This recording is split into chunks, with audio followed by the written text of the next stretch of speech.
Introduction to the autonomic nervous system. Basically हम nervous system का basic unit देख लेते हैं कि नर्व्स जो होती हैं, न्यूरॉन्स जो होते हैं, basic unit of nervous system होता है। ये डिफरेंट नर्व टर्मिनल्स दिखाए हुए हैं from with their point of origin की कहाँ से कौन-कौन से नर्व्स गैंग्लियास जो है वो ओरिजिनेट करते हैं। इसमें डिफरेंट हैं, सिम्पैथेटिक हैं, पैरासिम्पैथेटिक हैं। फिर उनमें ये दिखाया बेसिकली ये पॉइंट्स याद करने हैं क्योंकि एमसीक्यू पॉइंट्स में पूछ सकते हैं। आगे फंक्शनल टाइप्स ऑफ न्यूरॉन्स में सेंसरी न्यूरॉन्स होते हैं, मोटर न्यूरॉन्स होते हैं, इंटर न्यूरॉन्स होते हैं। ये 3 टाइप्स ऑफ न्यूरॉन्स होते हैं, डिटेक्ट करते हैं और रिस्पॉन्स करते हैं to the changes in their internal and external environment of the body. Sensory neurons में जनरल सेंसेस आ जाती हैं, स्पेशल सेंसेस आ जाती हैं। जनरल सेंसेस में टच, पेन, टेम्परेचर आता है। स्पेशल सेंसेस में vision, hearing, smell, taste and vestibular sensation आती है। मोटर न्यूरॉन्स जो होती हैं सेंड करती हैं axons from the CNS to the effector organs, muscles और ग्लैंड्स को। इंटर न्यूरॉन्स जो होती हैं कन्फाइंड होती हैं entirely in the CNS and possess neither the sensory nor motor terminals, possess the capacity to analyze, integrate and store the information। आगे synapse दिखाया है, उसकी कंडक्शन किस तरह होती है बताया हुआ है और टाइप्स ऑफ साइनेप्सेस बताए हैं। आगे ना एक्सोनिक एक्सोसोमैटिक साइनेप्स भी हो सकते हैं, एक्सोडेंड्रियोटिक साइनेप्स भी हो सकते हैं, एक्सोन ये बेसिकली ये तो एनाटॉमी में आ गया ना। आगे नर्वस सिस्टम देखते हैं तो 2 तरह के हैं, एक सेंट्रल नर्वस सिस्टम है, पेरिफेरल नर्वस सिस्टम है। सेंट्रल नर्वस सिस्टम में ब्रेन और स्पाइनल कोड आ जाती है, पेरिफेरल नर्वस सिस्टम में 12 pairs of cranial and 31 pair of spinal nerves आ जाती हैं। आगे स्पाइनल कोड का पार्ट दिखाया है जिसमें डोर्सल रूट और वेंट्रल एस्पेक्ट दिखाया है, उसमें इंटर न्यूरॉन्स दिखाए हैं, व्हाइट मैटर, ग्रे मैटर दिखाया है और वेंट्रल हॉर्न्स दिखाए हैं। दरम्यान में एच शेप बॉडी दिखाई है जो कि बेसिकली ना grey matter of spinal cord होती है। और डोर्सल रूट और वेंट्रल रूट की जो नर्व इम्पल्स हैं कहाँ से किस तरह ओरिजिनेट होती हैं वो बताया हुआ है। आगे सिंपल नर्वस सिस्टम को डिवीजन बताया है कि सेंट्रल नर्वस सिस्टम होता है, पेरिफेरल नर्वस सिस्टम होता है, ब्रेन और स्पाइनल कोड पे डिपेंड बना होता है सेंट्रल नर्वस सिस्टम। और पेरिफेरल नर्वस सिस्टम जो होती है 12 पेयर्स ऑफ क्रेनियल नर्व्स और 31 पेयर्स ऑफ स्पाइनल नर्व्स होती हैं। Functional classification of nervous system ये होती है कि नर्वस सिस्टम के अंदर सोमैटिक नर्वस सिस्टम आता है, ऑटोनॉमिक नर्वस सिस्टम आता है। सोमैटिक नर्वस सिस्टम के अंदर आता है sensory motor division, autonomic nervous system की आती है सेंसरी डिवीजन और मोटर डिवीजन आती है ऑटोनॉमिक के अंदर।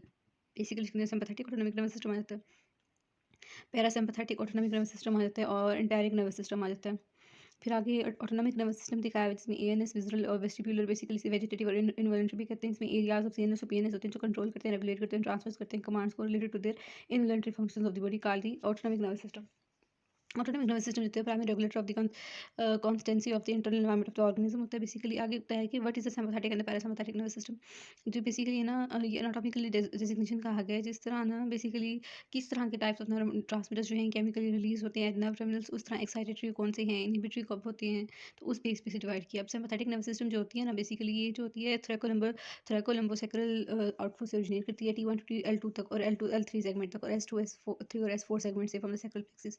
और प्री गैंग्लियोनिक फाइबर्स होते हैं शॉर्ट, पोस्ट गैंग्लियोनिक फाइबर्स होते हैं लॉन्ग होते हैं। सिम्पैथेटिक सैक्रल आउटफ्लो जो होता है ये बेसिकली ना उसके बारे में थोड़ा सा बताया है कि cholinergic preganglionic sacral fibres जो होते हैं बेसिकली ड्राइव होते हैं from the embryonic sympathetic precursor cell से that the postganglionic fibres innervated by them. आगे पैरासिम्पैथेटिक ऑटोनॉमिक नर्वस सिस्टम के बारे में बताया कि क्रेनियल आउटफ्लो होता है और थर्ड सेवंथ नाइन्थ और 10th क्रेनियल नर्व्स होती हैं और प्री गैंग्लियोनिक फाइबर्स होते हैं लॉन्ग होते हैं और पोस्ट गैंग्लियोनिक फाइबर्स होते हैं शॉर्ट होते हैं। आगे सेंसरी फाइबर्स ऑफ एएनएस बताया है कि सेंसरी एफरेंट फाइबर्स होते हैं रन करते हैं from the periphery to the integrating centres और including the enteric plexus in the gut, autonomic ganglia and the CNS. और सेंसरी पाथवेज जो होती है वो एंड करती है सीएनएस की terminate in the hypothalamus and medulla and evoke the reflex motor activity that is carried to the effector cells by the efferent fibers। आगे some of the sensory fibers have their peripheral motor functions। आगे ना rule of to होते हैं इसके अंदर basically ये देखें तो क्या है कि पहले देखें तो दिखाया है कि डिफरेंट टर्मिनल्स उनके अंदर ना बेसिकली कौन से केमिकल रिलीज़ कर रहे हैं। अब इसमें बेसिकली ना जो है हार्ट के अंदर पैरासिम्पैथेटिक नर्वस सिस्टम एक्ट करता है, उस पे ग्लैंड्स के ऊपर सिम्पैथेटिक और कार्डिक और स्मूथ मसल सेल ग्लैंड्स के ऊपर सिम्पैथेटिक भी एक्ट करता है और रीनल वस्कुलर के ऊपर भी ना बेसिकली सिम्पैथेटिक एक्ट करता है और सोमैटिक के ऊपर सोमैटिक जो होता है वो बेसिकली डायरेक्टली एक्ट करती है, स्टाइल को रिलीज़ करती है वॉलंटरी मसल फाइबर्स पे। आगे वही इसको ना थोड़ा डिटेल एक्सप्लेन किया है कि किस तरह ना various levels of spinal cord से मोटर न्यूरॉन ओरिजिनेट होती है और वो आके स्टाइल को रिलीज़ करती है टू दी टारगेट ऑर्गन। और ना इसी तरह बेसिकली वहाँ कुछ और ऐसे भी होते हैं जिनके अंदर ना क्या कहते हैं कि दरमियान में गैंग्लियाज आ जाते हैं तो वो pre synaptic and post synaptic nerve terminals basically फिर इस तरह डिवाइड हो जाते हैं। आगे ये उसके ओरिजिनल लेवल जो है कौन सी नर्व्स कहाँ से ड्राइव हो रही है ये लेवल्स याद करने वाली बात है। अगर एंटेरिक नर्वस सिस्टम है ये कंसिस्ट होते हैं 150 मिलियन न्यूरॉन्स पे जो लोकेटेड होते हैं within the wall of the GIT. इसमें मेसेंटेरिक प्लेक्सस भी आ जाते हैं और सबम्यूकस प्लेक्सस भी आ जाते हैं। जो होता है ये रिसीव करते हैं pre ganglionic fibres from the parasympathetic system and the post ganglionic sympathetic exons. आगे ना एंटेरिक नर्वस सिस्टम बताया जो कि इन्वॉल्व करता है motor and secretory activity of the gut को, स्पेशली द कॉलन में सेंसरी फाइबर्स ट्रांसमिट करते हैं chemical and mechanical information from the mucosa and from the stretch receptors to the motor neurons in the plexus and to the post ganglionic neurons in the sympathetic ganglia. आगे peripheral nervous system और sympathetic nervous system में basically आ जाती है कि ना इसमें कौन से फाइबर्स कहाँ साइनेप्स करते हैं डायरेक्ट प्लेक्सस के अंदर और किस तरह जो है वो मोटिवेट करते हैं अपने रोल को जीआईटी। और बताया बेसिकली न्यूरोट्रांसमीटर्स ऑफ एएनएस में आते हैं पेरिफेरल न्यूरोट्रांसमीटर, को ट्रांसमीटर। प्रिंसिपल न्यूरोट्रांसमीटर के अंदर आता है एसिटाइलकोलिन और नोरेपिनेफ्रिन, नोरएड्रेनालिन। को ट्रांसमीटर के अंदर आता है बेसिकली ना गाबा, सीरोटोनिन और इस तरह के डिफरेंट पॉलीपेप्टाइड्स वगैरह।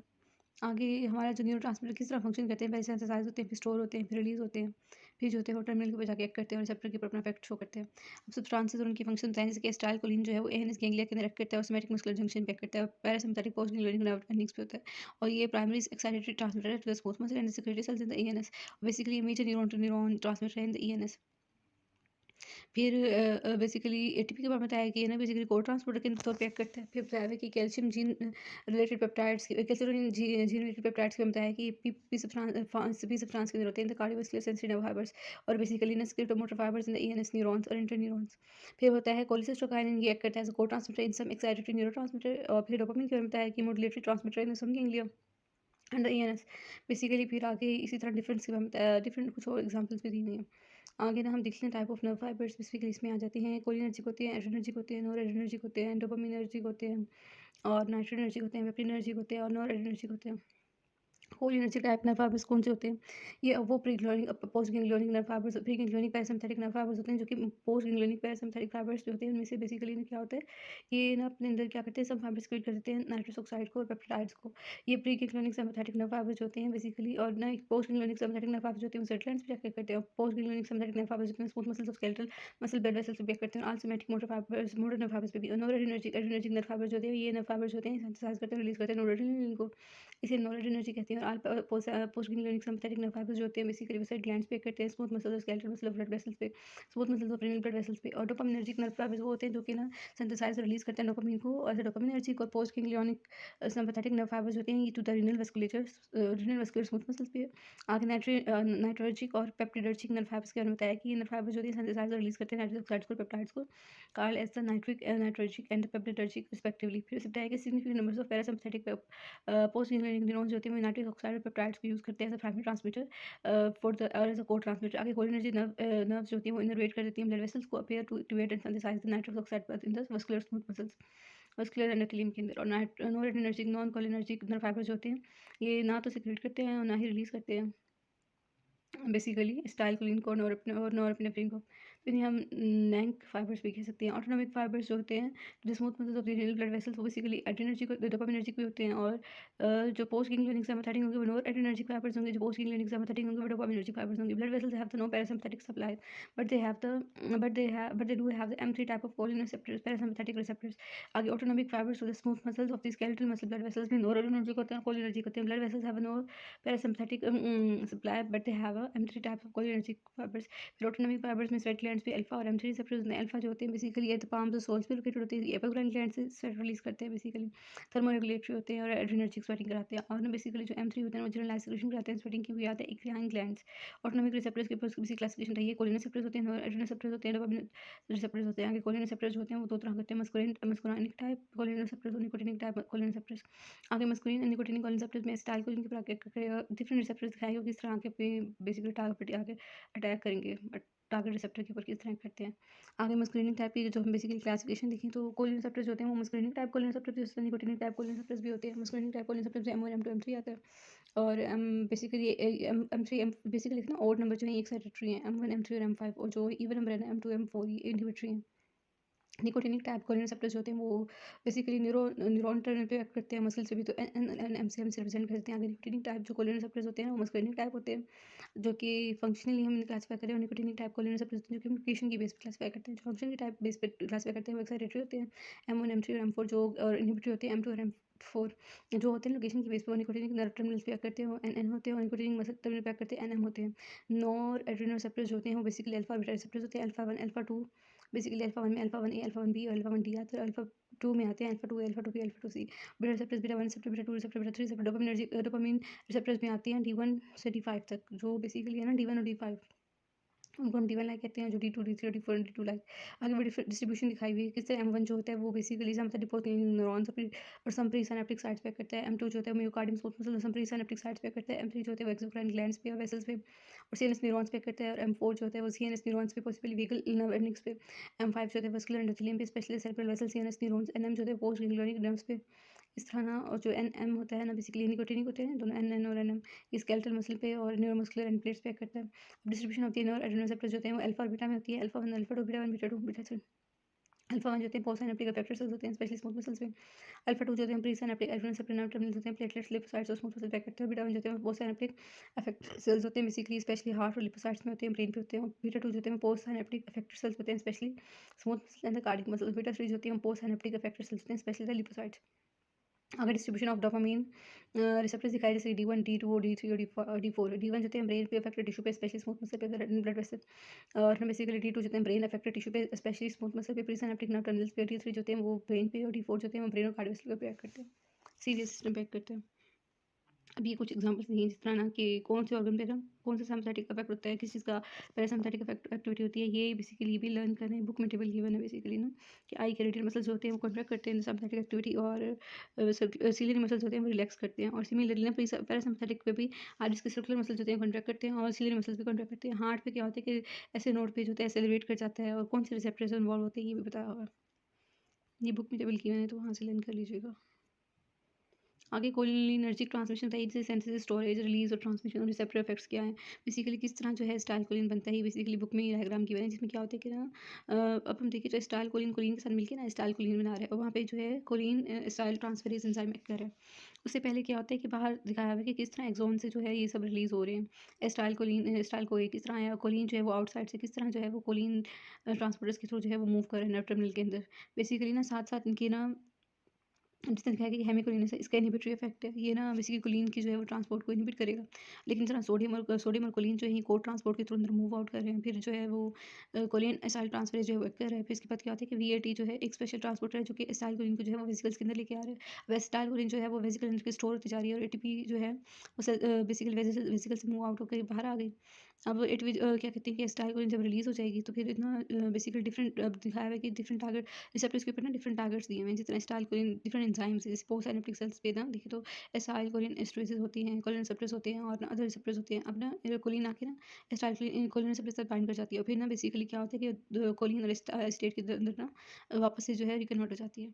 अब कुछ ना इसी तरह ना अब जिस तरह के जब हमने कहा था कि वेसिकल से रिलीज होकर वापस आएगी सिनेप्टिक क्लेफ्ट के अंदर तो बोtulinum टॉक्सिन जो है वो इनहिबिटरी इफेक्ट शो कर रहा होता है। और इसी तरह ना क्या कहते हैं कि कैल्शियम चैनल्स होते हैं वो प्रमोट कर रहे होते हैं रिलीज ऑफ एसिटाइलकोलिन को। और बेसिकली आगे ना इसकी मोलिकुलर बेसिस ऑफ एक्सोसाइटोसिस बताई हुई कि moving to the active zone किस तरह होती है docking priming fusion exocytosis. Life cycle of synaptic vesicle क्या है वो कहते हैं कि एक होती हैं वेसिकल एसोसिएटेड मेम्ब्रेन प्रोटीन्स एक होती हैं synaptosome nerve associated proteins soluble NSF attachment proteins और होते हैं स्नैप रिसेप्टर्स साइनाडेक्सिन और होते हैं साइनेप्टोरिन फिर होती है एसिटाइलकोलिन। ये चार्ज quaternary amine है। Storage of acetylcholine is accomplished by the packing of the quanta acetylcholine molecules में 4 एसिटाइलकोलिन मॉलिक्यूल होते हैं पैक होते हैं और हाफ लाइफ एसिटाइलकोलिन जो होती है रिलीज होती है इन फ्रैक्शन ऑफ सेकंड्स। अगर नॉर एडर्नर्जिक ट्रांसमिशन होता है कि किस तरह सेंसेस होगी स्टोरेज होगी और रिलीज एक्शन किस तरह टर्मिनेट करते हैं रिसेप्टर्स पे क्या अफेक्ट है बिल्कुल भी उसी तरह जिस तरह पहले हमने एसिटाइलकोलिन का पढ़ा था ना बिल्कुल सेम है कि किस तरह जो है वो टायरोसिन जो है वो मूव करके आ रहा है। उसके अंदर क्या होता है कि टायरोसिन जो है अब ये मैं डोपामिन के बारे में पढ़ना है कि किस तरह डोपामिन की सेंसेस है और स्टोरेज और रिलीज है तो टायरोसिन हाइड्रोक्सिलेज रिएक्ट करता है डोपामिन बनता है। फिर वीएमएटी जो है ये ट्रांसपोर्टर्स हैं जो कि वेसिकल्स के अंदर मूव करते हैं नोरेपिनेफ्रिन जो होता है वेसिकल्स के अंदर मूव आउट हो जाता है। अब इसके ऊपर जो इनहिबिटरी इफेक्ट होता है रेस्पिराइन का और ना बेसिकली ना अब ये जो है ना नोरेपिनेफ्रिन ये वेसिकल्स के अंदर रिलीज हो गया आप कैसे जल्दी से प्रमोट कर रहे थे। अब बोtulinum और गुआनिथिडीन जो है ये बेसिकली इनहिबिटरी इफेक्ट शो कर रहे हैं और क्या करेंगे ये उसकी इनहिबिशन करेंगे ना जब वो रिलीज हो रहा होगा। लेकिन जब ये रिलीज हो जाएगा तो पोस्ट सिनेप्टिक सेल के ऊपर ना क्या होता है कि रिसेप्टर्स के ऊपर एड्रेनल रिसेप्टर्स लगे होते हैं वो आ जाके बाइंड कर जाएगा फिर डिफ्यूजन के थ्रू जो है वापस अंदर जा सकता है और डिफरेंट ट्रांसपोर्टर्स होते हैं जो उसको वापस जो है रीअपटेक कराते हैं। अब कोकेन ट्राइसाइक्लिक एंटी डिप्रेसेंट्स होती है ना उस पर इनहिबिटरी इफेक्ट करती हैं और इसको वापस जो है रीअपटेक नहीं होने देती। अब वही नेट अपटेक भी हो सकती है रीअपटेक भी होती है ट्रांसपोर्टर्स के थ्रू।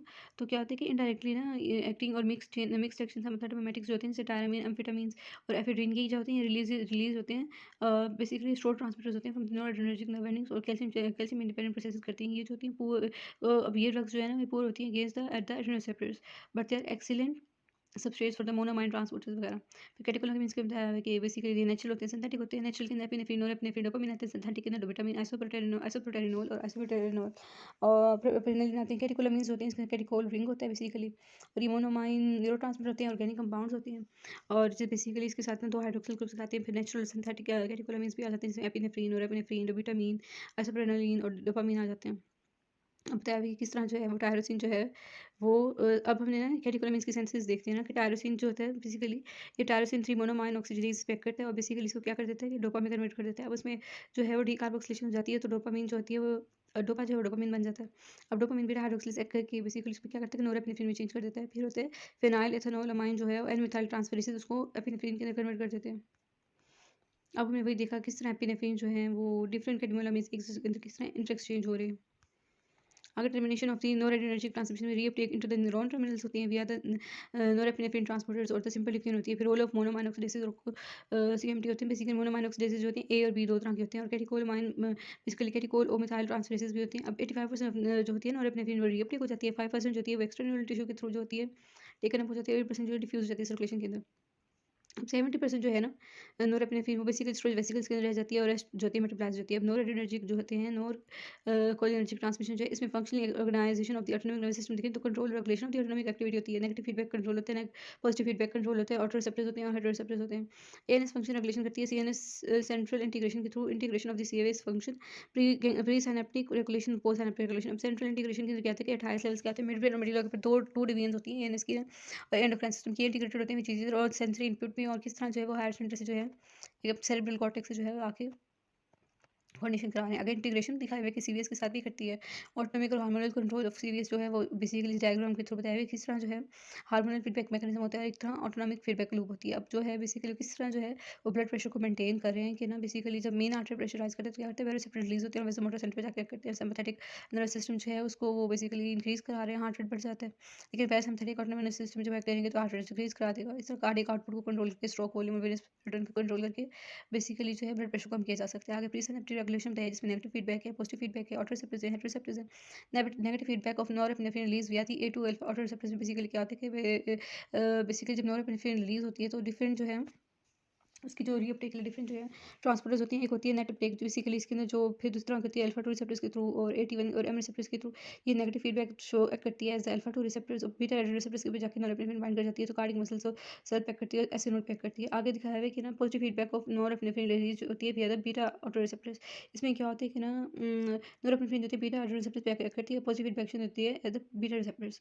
फिर इसी तरह ही बेरो ऑटो रिसेप्टर्स और सीधा हेटेरो रिसेप्टर बताया है किस तरह जो है बेसिकली प्री साइनेप्टिक रिसेप्टर्स जो होते हैं वो प्राइमरी ट्रांसमीटर रिलीज करते हैं बाय सेम नर्व एंडिंग और हेड रिसेप्टर्स जो है वो प्री साइनेप्टिक नर्व रिसेप्टर्स होते हैं नर्व टर्मिनल रिस्पॉन्ड करते हैं to the transmitter release by the second nerve via the synapsis with the first nerve. Auto receptors और हेड रिसेप्टर्स का डिफरेंस हमने देख लिया। आगे बेसिकली कुछ इसके फंक्शंस को इन्वॉल्व करता है जिसपे एक्साइटेड इनहिबिटरी न्यूरोट्रांसमीटर्स बताए हैं उनको कौन से रिसेप्टर्स पैक करते हैं ये बताया है और इसमें बेसिकली जो है वो कौन से नर्व टर्मिनल्स होते हैं वहाँ होते हैं बेसिकली स्टाइल को जो होती है M1 M2 पैक करती है ये एनर्जी को होती है एंटारिक नर्वस सिस्टम पैक करती है नोरेपिनेफ्रिन जो होती है अल्फा 2 होती है पीआर एनर्जी होती है डोपामिन जो होती है T2 होती है पीआर एनर्जी होते हैं सीरोटोनिन जो होते हैं 5HT1 5HT2 5HT3 ये कोलिनर्जिक प्रीक्लिनिक होती है एटीपी एडीपी जो होती है ये P2Y पे होती है ये पीआर एनर्जी ऑटोनॉमिक और ENS कोलिनर्जिक होते हैं एडिनोसिन जो होती है ये भी जो है एड्रेनर्जिक ऑटोनॉमिक और ENS कोलिनर्जिक है। हिस्टामिन जो है H3 है पॉसिबली H2 है।